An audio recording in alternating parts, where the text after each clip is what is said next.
ඔබවන් පුංචි යාළුවනේ. ඉතින් කොහොමද? හිතනවා ඔයාලා හැමෝම හොඳින් ඇති කියලා. ඉතින් මම කලින් වීඩියෝ එක ෂෙයා කරලා තිබ්බ අපේ YouTube channel එකට. ඒක ගොඩක් අය බලලා ෂෙයා කරලා හොඳ කමෙන්ට්ස් ඒ වගේම අඩුපාඩු හදාගන්න උදව් කරන දේවල් මට ගොඩක් දාලා තිබ්බා. ඇත්තට මේ හැම දෙයකටම ස්තුතියි. ඒ වගේම හැමෝම ගොඩක් අය අපේ channel එක subscribe කරලා තිබ්බා. ඒ ගැන ගොඩාක් ස්තුතිවන්ත වෙනවා. ඒ වගේම ඔයාලගෙන් පුංචි ඉල්ලීමකුත් කරන්න කැමතියි වීඩියෝ එක පටන් ගන්න කලින්. මේ වීඩියෝ එකත් එක්ක එකතු වෙන ඔයාලා හැමෝටම පුළුවන් නම් අපේ YouTube channel එක subscribe කරන්න. අපේ YouTube channel එක CNS අක්කයි නංගි. ඉතින් ඒ උදව්ව කරන්න පුළුවන් හැමෝටම. ඉතින් මම අද කතා කරන්නේ ජෛව ක්‍රියාවලි පාඩමේ දෙවෙනි කොටස. එදා මම පළවෙනි කොටසෙන් කතා කරේ මිනිසාගේ ආහාර ජීර්ණ පද්ධතිය ගැන. ඉතින් මම දෙවෙනි කොටසෙන් ඔයාලත් එක්ක එකතු වෙන්නේ මිනිසාගේ ශ්වසන පද්ධතියත් එක්ක. මොකක්ද මේ ශ්වසන පද්ධතිය කියන්නේ? ශ්වසන පද්ධතිය කියවම හැමෝගෙම මතකයට එකපාරට නැගෙන්නේ අපි හුස්ම ගැනීමේ ක්‍රියාවලිය කියලානේ. ඔව් මං කියන්නේ ඒක වැරදි කියලා. ඒ කතාව හරි. කවුරු මොනවා කිව්වත් අපිට එකපාරට ශ්වසනය කියවම මතක් වෙන්නේ අපේ හුස්ම ගන්න ක්‍රියාවලිය. ඒ අපි දන්න කෙටිම ආකාරයනේ. ඉතින් අපි අද ඊට වඩා සංකීර්ණ විදිහට කතා කරලා බලමු. අපි මොකක්ද මේ ශ්වසනය කියලා හඳුන්වන්නේ? ශ්වසනය කියන්නේ සරල ආහාර ඔක්සිජන් සමග ප්‍රතික්‍රියා කිරීමෙන් ශක්තිය නිපදවීමේ ක්‍රියාවලිය. ශ්වසනය නැත්තම් අපිට ජීවත් වෙන්න බෑ. මොකද අපේ මූලිකම අවශ්‍යතාවය තමයි ශ්වසනය කියන්නේ. නැත්තම් අපිට ජීවත් වෙන්න වාතය ඕනි. හුස්ම ගන්න ඕනි. ඒ වගේම පිරිසිදු වාතය තියෙන්නේ. ඔක්සිජන් වාතය තමයි ඊට සුදුසුම. අනිත් එක ඔයාලා මම ගොඩාක් කියන්නේ සමහරු ගස් කපනවා. මිදුල් වල කොහේ හරි පන්සල් වල පාරේ ගස් කපනවා නම් ඒක වළක්වන්න පුළුවන් හොඳම ක්‍රියාමාර්ග ගන්න. ගෙදර ගස් කපන්න යනවා නම් පුංචි පැලෑටියක් හරි කමන්නේ. අම්මට හරි තාත්තට හරි කියන්න ගස් නැතුව අපිට හුස්ම ගන්න බෑ කියලා. මොකද අපි මේ පරිසරයට මුදා හරින කාබන් ඩයොක්සයිඩ් වායුව අපිට නැවත පිරිසිදු කරලා දෙන්නේ මේ ශාක. වටපිටේ තියෙන ශාක අපිට නැත්තම් ජීවත් වෙන්න බෑ. ශාකයක් කියන්නේ අපිට මොන තරම්නම් දේවල් දෙනවද? ආහාර, සතුන්ට වාසස්ථාන, ඒ වගේම අපිට පිරිසිදු වාතාශ්‍රය, පරිසරය අලංකාර කරන්නේ මේ ගස්වැල්. ඉතින් මේ රුක්සෙවල නැතුව අපිට ඉන්න බෑ. ඉතින් ඒ හින්දා මං කියන්නේ ඔයාලා මේ ගස්වැල් එක්ක එකතු වෙන්න. අනිත් එක අපිට ඔක්සිජන් තිබ්බත් බෑ. කාබන් ඩයොක්සයිඩ් අපිට ඕනි. කාබන් ඩයොක්සයිඩ් වායුව පිරිසිදු කරලා අපිට දෙන්නේ මේ ශාක. මං කලින් පැහැදිලි කරා වගේම. ඉතින් මේ ශාක රැකගන්න එක අපේ යුතුකමක්. මේ ශාක රැකගෙන අනාගත පරපුරට ඉතුරු කරන්න ඕනි. හරි. එතකොට මොකද්ද මේ ශ්වසනයේ ප්‍රධාන කොටස් දෙකක් තියෙනවා. පළවෙනි කොටස ආශ්වාසය, දෙවෙනි එක ප්‍රාශ්වාසය. ආශ්වාසය කියන්නේ මොකක්ද? ආශ්වාසය ප්‍රාශ්වාසය නම් ඔයාලා හැමෝම වගේ අහලා ඇති. ආශ්වාසය කියන්නේ අපි හුස්ම ගන්න එක. අපි මෙහෙම කියමුකෝ ශ්වසනය සඳහා අවශ්‍ය වාතය ශරීරයට ඇතුළු කරගැනීමේ ක්‍රියාවලිය තමයි මේ ආශ්වාසය. එතකොට මේ ප්‍රාශ්වාසය කියන්නේ ශ්වසනය මගින් ශක්තිය නිපදවීමේදී අතුරුඵල කියන්නේ ප්‍රතිඵල ලෙස මුදා හරින කාබන් ඩයොක්සයිඩ් වායුව හා ජල වාෂ්ප දේහයෙන් බැහැර කිරීමේ ක්‍රියාවලිය. හරි.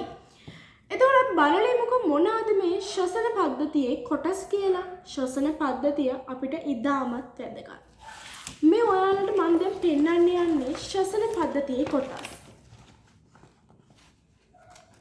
මේ තියන්නේ මානව ශ්වසන පද්ධතියේ කොටස්.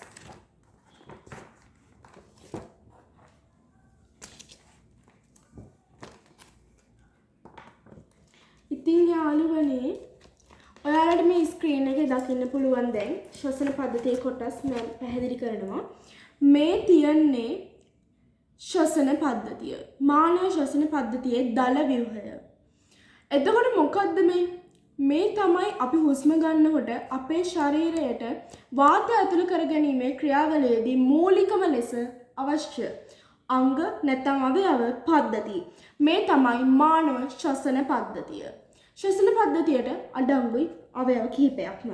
නාසය ඊළඟට මේ තියෙන්නේ ඔයාලට දකුණු පෙනහැල්ල, මේ වම් පෙනහැල්ල, මේ හෘදය. හෘදයෙන් තමයි අපිට හුස්ම ගැනීමට අවශ්‍ය වාතය ලබා දීමට මූලිකම උපකාරය කරන්නේ.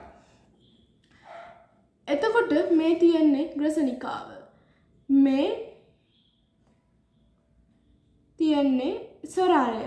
සොරාලය කියන්නේ මොකද්ද? සොරාලය කියන වචනේ ඔයාලා හැමෝටම හොඳට අහලා පුරුදු ඇති. ඔව් සොරාලය කියන්නේ මෙන්න මේකයි. සොරාලය ඔයාලගේ ඇඟිල්ල ගන්න මාපට ඇඟිල්ල. මැද ඇඟිල්ල එකතු කරලා මෙතන උගුරේ මැද තියලා බලන්න. හිමීට කතා කරන්න. කතා නොකර ඉන්න. ටිකක් හයියෙන් කතා කරන්න. ඒ කියන්නේ ශබ්ද නගල. අපි කාට හරි මොන හරි කියලා දෙනවා වගේ. ටිකක් කතා කරලා බලන්න. අත තියාගෙනම. ඔයාලට නිකන් කම්පණය වීමක් වගේ දැනෙනවද?